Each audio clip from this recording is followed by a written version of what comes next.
Hello and welcome to another edition of CSBJ Radio. I'm your host, Greg Wilson, the owner and publisher of Connections Small Business Journal. You can find us online at www.connectmybusiness.me. Again, that's www.connectmybusiness.me. Follow us utilizing every aspect of social media. The three that we primarily use, Facebook, Instagram, and Twitter. Simply type in the @ symbol Connect My Biz. Again, @ Connect My Biz, BIZZ. Today's podcast, we are recording here in the beautiful city of Columbus, Georgia. We have a young lady sitting here with us, and we're going to talk to her about her journey, herself as an individual, herself as a budding and a very new entrepreneur here in Columbus, Georgia. Her name, Elizabeth Ivie. How are you doing today? Hello, Greg. How are you? I'm doing well. Good. It's so good to sit down with you finally. I know you and I met at a music and entertainment networking conference here in Columbus, Georgia, a few days ago, and talk to us just a little bit about, I guess, tell the listening audience about Elizabeth, your background, and literally as we make the transition and go in and talk about your business, how you even got into this business. So, a little bit about me. I am originally from Kentucky. I am a 33-year-old mother of four. I've moved around quite a bit in the last few years. I have a background in psychology. I got my degree from Troy University in psychology with a minor in sociology. And over my career, I've worked with a lot of troubled individuals, including kids, adults alike. Mm-hmm. So that's actually what got me into my business, is because I want to be able to help people. And so my products have the capability. They can't help everybody, but yeah, if you work it, it'll help you. All right, and I wanted to ask that, and you pretty much beat me to the punch, actually. I wanted to know, what was the catalyst or the motivation, for you starting this health and wellness company? And that simply was to help people.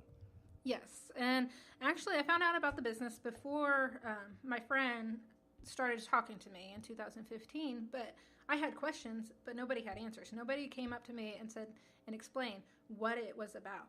And so when my friend, who I respected, came up to me and showed me what it did for her, I was like, oh. And so instead of coming in as a customer, I was like, nope, I'm putting my feet all in. And that's where it started me in 2015. Oh, that's amazing. And so as a business owner, and one thing that I'm fully aware of, and that is that, a lot of individuals who go into business, such as myself, there are challenges, there are struggles that we all go through. How have you been able to overcome, the challenges that have definitely come your way, Elizabeth? So I started this company in Washington, and I've moved around a lot. And some people would be like, oh, that's really hard. You've lost your clientele, you've lost your motivation, you've lost your area. And no, honestly, that's not my biggest challenge. Yes, it's been a challenge, but my biggest challenge is the word no. Explain that. Explain that your biggest challenge is actually the word no. So no equals fear and rejection. Right. And nobody wants to be rejected. Nobody goes into a room and doesn't want the applause at the end. There's a fear of that. Right. So my biggest was going out there and saying, hey, Greg, I have this business. Let's talk about what it can do to help you. Right. So I had to overcome that. And although, yes, I'm still working on it. I still have my times. But I've came so far from 2015 when I started to where I am now here in Columbus, Georgia. Oh, okay. So I want to dig a little deeper with that word no. Because, we all have that fear. I think that is what stunts, if you will, a lot of business owners from going out and knocking on doors and getting their product. And some of them may have a superb product, offer, very good customer service, or have a wonderful service to offer, but the fear of rejection, fear of no, fear of having doors closed in their face prevents a lot of people from going out. Would you agree with that? Oh, definitely. And the biggest issue is the fear itself will freeze you. Mm-hmm. And so if you let it freeze you and you have a business, well, your business is likely going to fail and you're going to have to go out there and get a 9-to-5 job and help somebody else grow their own business. So as a business owner, we have to grow ourselves to a point where it's okay to hear no. We just go on and we move on to the next person. And that's where you have to remember your motivation. Right. What advice would you give an individual who currently is struggling with the word no, struggling with that fear? What advice would you give, let's say, another mom, maybe she's a stay-at-home mom who wants to start a business, or maybe it's a gentleman who wants to, start a business, but he also is troubled by that word no, and that fear additive. What advice would you give that individual? Well, first of all, I'd ask him, what's your reason for wanting this? And is that reason strong enough to overcome that fear? Because for me, personally, my motivation is my family, my 4 boys at home. Before this business, I was always working. I was at work constantly. I'd come home and the boys would be like, Mom, let's go play. And I'd sit on the couch because I'd be so tired from giving my all to these other individuals that needed it, that I had nothing left. And so my motivation is what helps me conquer my fear, because I'm not going to go anywhere if I let that fear conquer me. That's very powerful statement. And so many people do just that. They are paralyzed by fear, and they forget the reason why they even began the business to begin with. So Elizabeth, I wanted to ask you, you've been in business for a number of years, and yes, there have been challenges. Yes, there have been obstacles, ups and downs.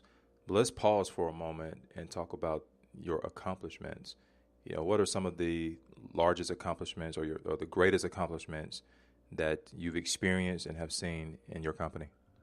So I came from a background where I honestly didn't think much of myself. I was the girl on the corner that'd be quiet until you got to know me, and then I would just be able to be myself because I was secure in my friendship that you wouldn't look at me like I had 3 eyes. So this business and being able to meet the people that I have through conferences, through just regular meetings and my accountability group, my biggest accomplishment has been my increase of self-growth. I've grown as a person and higher self-worth because I don't look at myself in the mirror and see the same person I did back in 2015 when I started. Wow. And for example, this last weekend, I went up and Torrid is doing a model search. And in 2016, when they came around, I was too self-conscious to even upload a video of myself to their website to apply. My friend was like, no, you need to do it. And so I kept putting it off until it was too late. So this year, when it came about that they were doing this, I was like, you know what? I can do this. Yes. I had the self-esteem, the ability to be, okay, I'm going to do it. And so this last weekend, they were in Atlanta. And so I drove 2.5 hours. I overcame my fear and actually used it to power myself to get up there, take the pictures, answer the questions that they needed answered, and still left overjoyed, because even if I can't get it, if they don't pick me, I was able to accomplish that. And that's what this business has helped me see, that I am more than what I thought I was. Wow. So that's amazing. And I've interviewed a number of people here on CSBJ Radio, and I ask that question pretty much to everyone that comes on, like, hey, what is your largest accomplishment? And Elizabeth, you're the very first individual who has ever, been interviewed by me that said, what, my business, I'm the reason, I'm the accomplishment. And that's amazing to hear that you've gone from, having, I guess, what equated to low self-esteem. This business has helped you grow as an individual. Oh, yes. And I have a background of people that support me. When I have my lows, if they need to, even though they're across the nation, they will come and figuratively kick my butt into order. Because we all have our ups and downs. The fact is we just can't stay down. Right. And understanding that just because you're in a low right now doesn't mean that you can't pick yourself up or you can't schedule yourself to go to that meeting to help yourself grow. And so many people that I've seen, like I said, in my background, they get stuck, and it's a terrible cycle. And so, my business has helped me in the fact that I have these people that if I get stuck or if I have a low, they're going to be like, nope, Elizabeth, let's go. We're good. Come on now. And when I have an accomplishment, when I have something to celebrate, they're back there and they're not thinking, because I've had some businesses before where they're like, oh, how did you do that? I'm so jealous. And no, these people are like, no, good job. Right. You got this. So. That's so cool. So have you actually taken time to celebrate your accomplishment from this past Saturday? Making that drive for 2.5 hours.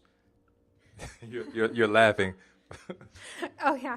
Yeah, because 2.5 hours, like, I was talking to a friend of mine, she was like, you drove 5 hours, right, and you were there and waited for 2 other hours for a 15-minute question. Yep, because you know what? I believe in myself. Wow. So, yes, I have, and I feel so much better about myself for even just getting the nerve, using my fear to power myself, to motivate myself to go. Wow, amazing. We've talked about your business, I guess, in a roundabout way. You've given us just insight as to how you got started. But let's talk about the business just a little bit more. What's the name of the business? It's Love Me, Love You. That is my name for myself and my business. It's Love Me, Love You. And how did you come up with that name? So it also goes back to my background and not having enough love for myself that I should. And so one of my biggest goals in life is to help other people love themselves. And with the health and wellness piece, I feel like we can accomplish that. And it's not just your journey, it's our journey together if you choose to partner with me. Wow. And that's powerful, even how you label that as it's actually a partnership between you and your client. Oh, yes, sir. Because, so many people get stuck, like I said earlier, and they need somebody to help pull them out. And without that person there, which I'm there, I've had people in my life, not even just now, but throughout teenage years, throughout early adulthood, who had they not been there, Lord knows where I'd be right now. Okay. So let's talk about the future. Where do you see yourself 2, 5, 10 years? Where do you see either yourself and or your business in that time? So first of all, continued growth.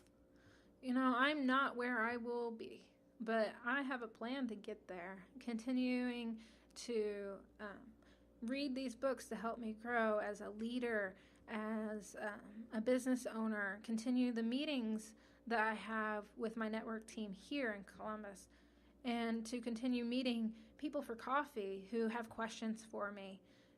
For me, it's not about if you want to buy or not, because I don't want to sell you. Like I said, I want to partner with you. And if you need somebody just to grab coffee and chat about where you need to go, let's do it. Okay. That's a perfect segue, I should say, into just the contact information. How do individuals, get in contact with Elizabeth Ivie? So I am on Facebook. You can find my business page at Love Me, Love You, Let's Rap. You can also find me on Instagram at Eliz Ivie. It's ELIZIVIE. Or my email, and it's elizivie@gmail.com. At gmail.com. And just for the record, can you give that to us one more time? The Instagram, Facebook, and your email address, please. Okay, so Instagram, Eliz Ivie, ELIZIVIE. Facebook is Love Me, Love You, Let's Rap. And email is elizivie@gmail.com. Elizabeth, it's been an absolute pleasure to sit down with you. Thank you so much, and you have a great evening. Thank you so much, and we'll chat soon. Folks, you've listened to another edition of CSBJ Radio, and again, Greg Wilson, I appreciate you tuning in. You can always find us online at www.connectmybusiness.me, and I've also given just our social media contact. Connect with us. I encourage you to do so. Be part of the things that are going on here with Connection Small Business Journal. If you are interested, maybe even appearing on this show, just as much as Elizabeth just took advantage of, and we've had countless others to